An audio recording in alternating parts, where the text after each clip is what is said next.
Bonjour et bienvenue à notre condensé financier quotidien du mercredi. Voici ce qu'il fait la une sur les marchés aujourd'hui.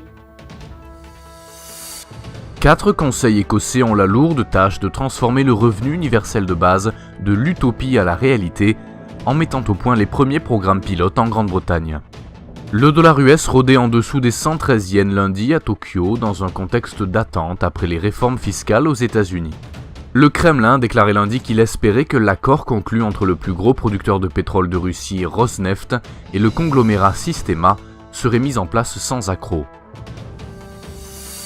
La paire livre-dollar a une perspective généralement neutre. L'indicateur Elder Ray est passé de la zone haussière à la zone baissière sur la fenêtre journalière. La paire dollar-yen profite d'un large consensus d'indicateurs haussiers.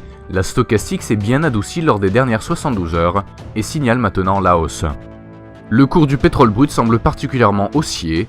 L'ADX a manqué de continuité lors des dernières sessions et reste actuellement dans la zone haussière. Le cours de l'or semble susceptible de connaître davantage de pression haussière. Le ROC est passé dans la zone haussière lors des dernières 72 heures.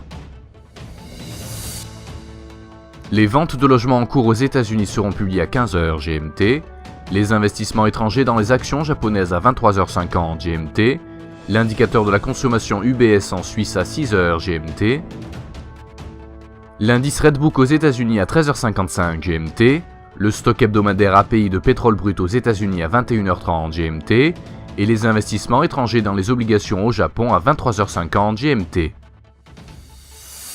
Nous espérons que vous avez apprécié nos perspectives marché de ce mercredi. Nous vous souhaitons, de la part de toute l'équipe, une journée productive sur les marchés. N'oubliez pas de vous connecter demain matin pour retrouver les dernières nouvelles et événements des marchés financiers.